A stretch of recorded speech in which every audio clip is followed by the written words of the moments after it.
In 2002, I got a game from my friend. Looking at the back of the box, it seemed pretty interesting since it was a third-person game. And back then there weren't too many of those. My young mind associated third-person with quality. After all, GTA 3 was a third-person game, so that means this one must be good, the same as GTA 3. There was a period in my life when I had really crappy computer and all the best games were coming out. One of them was GTA 3. Even though I could buy the game, I could not run it. And computer parts cost fortune back then, so to substitute the desire to play this game, I always searched for something similar. GTA 3 shocked the world because you could explore the entire world from a third-person perspective. Of course, trying to play it now, you realize how far we actually come. For those who haven't been gaming in the late 90s, early 2000s, have no idea how fast gaming landscape was changing. If you had a computer that is like 3 years old, that's it, you're outdated. You cannot run recent games. That was the same with my computer. It was from 1998. Compaq Presario, Pentium 2, 266 MHz, 16 MB of RAM, and I don't remember the exact version of a video card, but I remember that it was some sort of ATI Radeon, maybe less powerful than Voodoo 1. However, today's focus isn't on that, but on another interesting game that I could not beat as a kid. And the same friend reminded me of that game the other day. So this time I got to beat it. Also, this game is very hard to get because it's abandoned. You cannot buy it anywhere, and the only way I could get it was through pirating. The game's name is Prisoner of War, and not a lot of people know about it. Prisoner of War, a unique take on stealth gaming in a gaming landscape full of stealth titles that are often rely on violence. Prisoner of War offers a refining and challenging alternative. This 2002 release sets during a World War II. It's unlike most stealth games in that it is focusing heavily on deception, planning and interaction with very little of violence. The game is centered around Captain Louis Stone, USAF pilot shot down and taken as a prisoner of war. Throughout the game narrative, the player must navigate a series of prison camps, outsmarting Nazi guards and orchestrating a enduring escape, all without engaging in combat. The game begins with a Captain Stone being held in a small temporary camp. Here he meets several other prisoners, all with their own stories and motivations. These interactions are crucial as other prisoners play an important role in helping Stone achieve his objectives. The task you perform for them, whether gathering supplies or trading for information, often serves to advance the plans to escape. Early on, Stone engages in small acts of rebellion, such as stealing currency, candy or cigarette items that are providing value in trading for tools like boot polish, which help him stealth around at night undetected. The game plot thickens when JD, another key character, is captured and brought to the camp. Hey, hands off, Wolfgang! Didn't they teach you any manners in kindergarten? With JD's information, Stone hatches an escape plan, only to be captured by the ruthless General Stahl. JD's tragic death at the hands of Stahl becomes a pivotal moment in the story, fueling Stone to drive to escape and take revenge. The personal vendetta adds an emotional weight to the otherwise strategic gameplay, as players feel the same growing hatred for the cruel Nazi general that Stone does. I do remember playing this game back then. It was very interesting experience. As a youngster, you really prefer more action gameplay than this strategic stealth game. I do remember trying to kill the guards or do some sort of stupid thing that are always led me being killed or punished.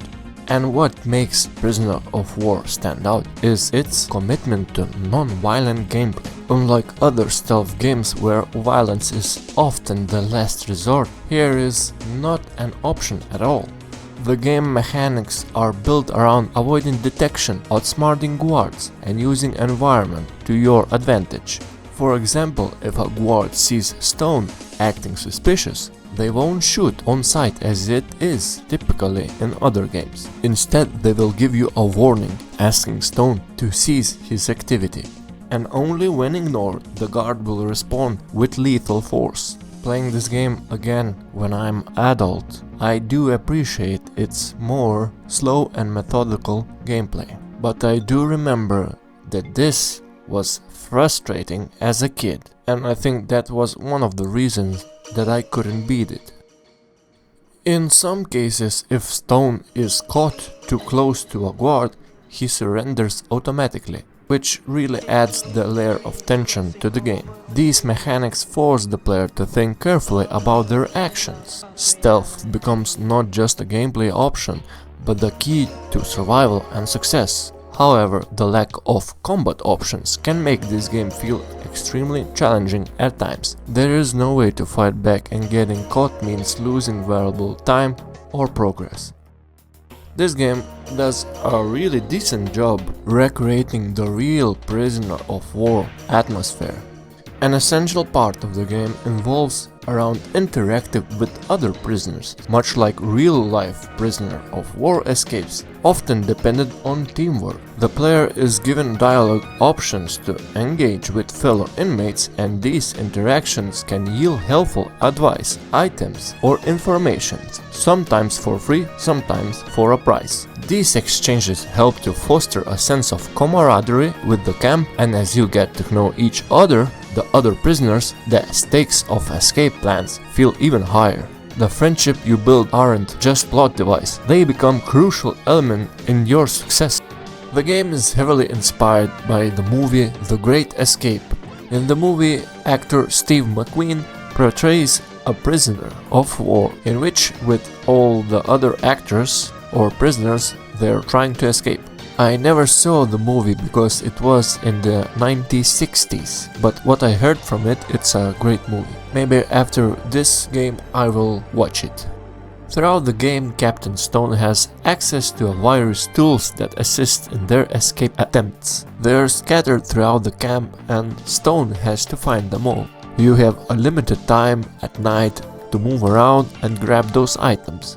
Items like keys, crowbars, or makeshift gadgets can be used to open doors or disable alarms. Players can store all of those items in hidden compartments in their barracks, because every now and then guards come and check your barracks. Do you have any illegal things? If they found it, they're gonna punish you. Stone also keeps a journal which records vital information such as maps, objectives, and plans for future escape attempts. The climax of The Prisoner of War takes place back in the Colditz Castle, where Stone is discovered hidden in the trunk of General Stahl's car. What follows is a clever twist of fate. A German officer, unaware of Stone's identity, rewards him with double rations, believing him to be a fellow prisoner. The escape committee reveals to Stone that the fellow prisoner, Hardin, has building a glider in the attic of the chapel, a real historical reference to the famous Colditz glider, where real prisoners of Colditz managed to construct a glider to try to escape the prison camp. Although the glider never flew, the game took the inspiration from that. So Stone's final task is to gather the necessary parts to complete the glider. In fitting conclusion, Stone not only escapes, but finally confronts General Stahl, killing the man responsible for JD's death. This moment of victory offers a satisfying ending to the long and difficult journey. As you can see, this is not a typical stealth game. It's a game that requires patience, strategy, and willingness to think several steps ahead. The lack of combat mechanics makes it harder, but also more rewarding. You can't rely on brute force or quick reflexes. Instead, success comes from outsmarting your enemies and making the most of the limited resources available. Although the difficulty curve may frustrate some players, those who enjoy stealth games that emphasize strategy and planning will find Prisoner of War to be a hidden gem. Thank you for watching and please consider subscribing, and see you another time.